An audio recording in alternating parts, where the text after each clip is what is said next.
Crimea लेकिन बन चुका है यूक्रेन युद्ध का नया सेंटर, जहां यूक्रेन लगातार ताबड़तोड़ प्रहार कर रहा है। कभी ड्रोन तो कभी मिसाइल दागकर रूस को चुनौती दे रहा है।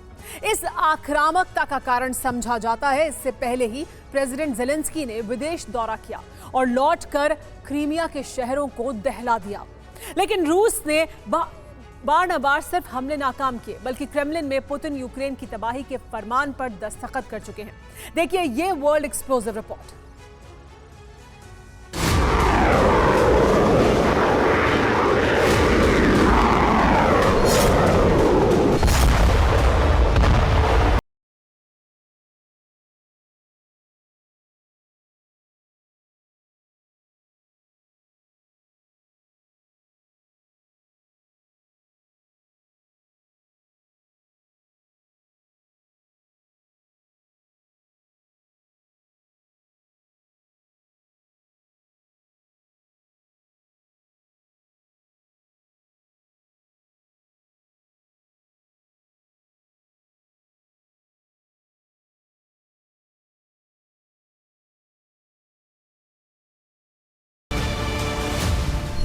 क्रीमिया बदले समीकरणों में वो केंद्र जिसे नाटो की रणनीति के तहत यूक्रेन ने टारगेट किया, लेकिन गुस्साए पुतिन ने इसी क्रीमिया की वजह से यूक्रेन की तबाही के दस्तावेज पर दस्तखत कर दिए।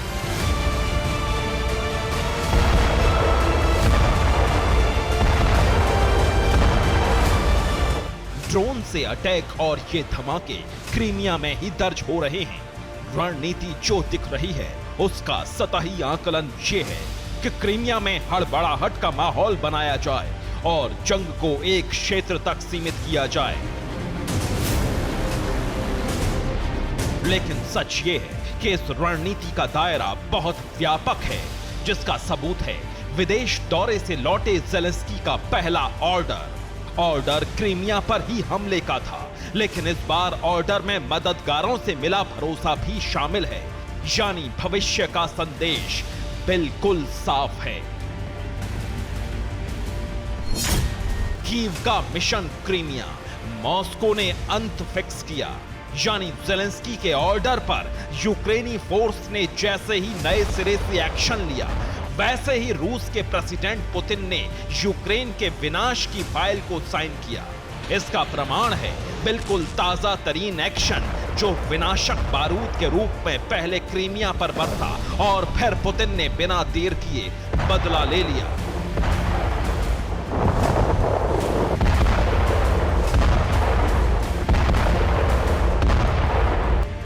यानी इस पूरी हलचल में जो दर्ज हुआ वो सिर्फ drone attack, anti drone electronic war system, missile और रॉकेट का एक्शन था। अब रिपोर्ट के अनुसार पूरा एक्शन जानिए। 7 मई की रात यूक्रेन ने क्रीमिया को टारगेट किया।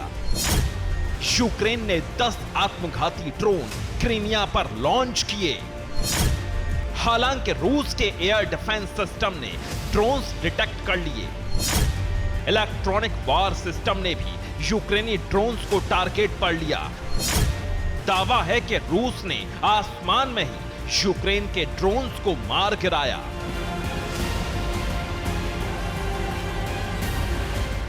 और ये दावा किया है सेवास्तोपोल के गवर्नर मिखाइल रज़्वोजाहेव ने, जिन्होंने पूरी रिपोर्ट सार्वजनिक की। उन्होंने बताया कि हमला सेवास्तोपोल और यूक्रेन के दूसरे हिस्सों पर हुआ था, लेकिन उसे नाकाम कर दिया गया। इसलिए यूक्रेन क्रीमिया को कोई नुकसान नहीं पहुंचा पाया।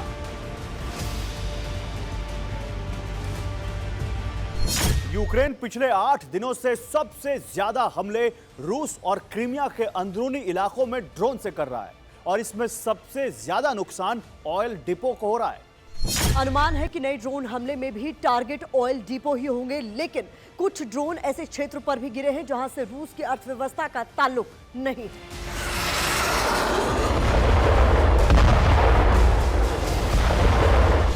मतलब साफ है, फिनलैंड और नीदरलैंड से लौटे ज़ेलेंस्की का प्लान कुछ और है।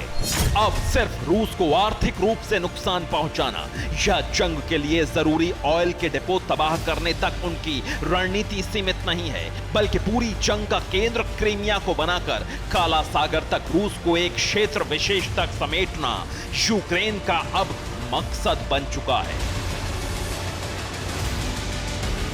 लेकिन पुतिन पहले ही ऐलान कर चुके हैं कि क्रीमिया पर हमले का मतलब रूस पर हमला है और इसका बदला लेना रूस जानता है।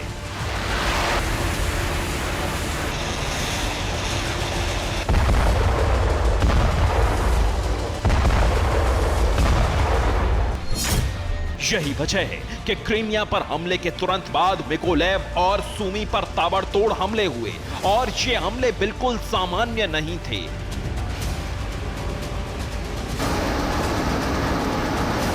क्योंकि मिकोलेव को निशाना बनाया था रूस के strategic missile carrier and bomber Tu-22M3 ने, जो काला सागर में रूस के समुद्री बेड़े की सुरक्षा के लिए तैनात था। इसके अलावा उसी वक्त मिकोलेव पर ताबड़तोड़ रॉकेट भी दागे गए। हालांकि मिकोलेव के गवर्नर का दावा है कि यूक्रेन के एयर डिफेंस ने हर अटैक को नाकाम कर दिया, लेकिन यही दावा रूस के ताबड़तोड़ हमलों का कबूलनामा भी है। अब यूक्रेन के विनाश पर लगी मोहर का दूसरा मोर्चा देखिए।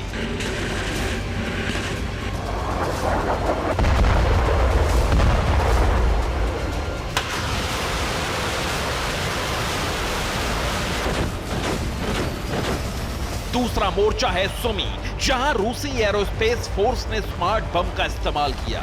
दावा है कि इस हमले में नौसेना भी शामिल थी, जिसने बड़े पैमाने पर यूक्रेन के अलग अलग हिस्सों पर मिसाइल्स दागी, जिसका शिकार सुमी भी हुआ। यूक्रेन के सूत्र बता रहे हैं कि उत्तर और पूर्वी क्षेत्रों में Kh-31 मिसाइल और KAB यानी घातक बम का इस्तेमाल किया गया।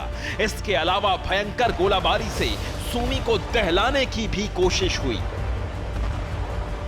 रूसी ठिकानों पर अब तक यूक्रेन के हमले आत्मघाती ड्रोन से हो रहे हैं, जबकि रूस अपने हमलों के लिए भयंकर और विध्वंसक हथियारों का इस्तेमाल कर रहा है। रूस की तरफ से बड़े हमले की इशारा है। अब यूक्रेन पर हमले किसी रणनीति के तहत नहीं हो रहे हैं, बल्कि यूक्रेन को तबाह करने के लिए किए जा रहा है।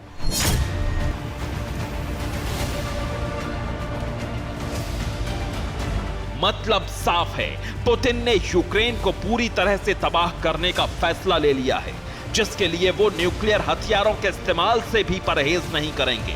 और ताजा हलचलों से महसूस भी हो रहा है। इस एक्शन को रणनीतिक रूप से समझिए। क्रीमिया पर यूक्रेन ने ग्रोम 2 मिसाइल दागी है। ग्रोम 2 एक शॉर्ट रेंज बैलिस्टिक मिसाइल है। ग्रोम 2 को भी रूसी डिफेंस ने मार गिराया, लेकिन इसके बाद रूस ने यूक्रेन पर विनाशकारी मिसाइल्स लॉन्च कर दी। अब जाहिर है कि रूस को उकसाया गया है, तो रूस सिर्फ बड़े हथियारों को गंवाने के लिए जवाबी हमला नहीं करेगा, बल्कि रूस का उद्देश्य यूक्रेन को तबाह करना हो गया है। इसका सबूत है रूस का ऐसा एक्शन जिसने चौंका दिया। यूक्रेन में सैन्य ऑपरेशन के दौरान कार्रवाई का यह वीडियो रूसी T-72B3 टैंक का है, जिसने सैटेलाइट के साथ कोऑर्डिनेशन से चुनकर टारगेट को हिट किया। इसके अलावा एक और वीडियो देखिए। ये कर्च ब्रिज के पास हुए धमाके का असर है, जो क्रीमिया क्रॉसिंग को बंद कर दिया गया है। Bureau report, TV9 Bharatvarsh.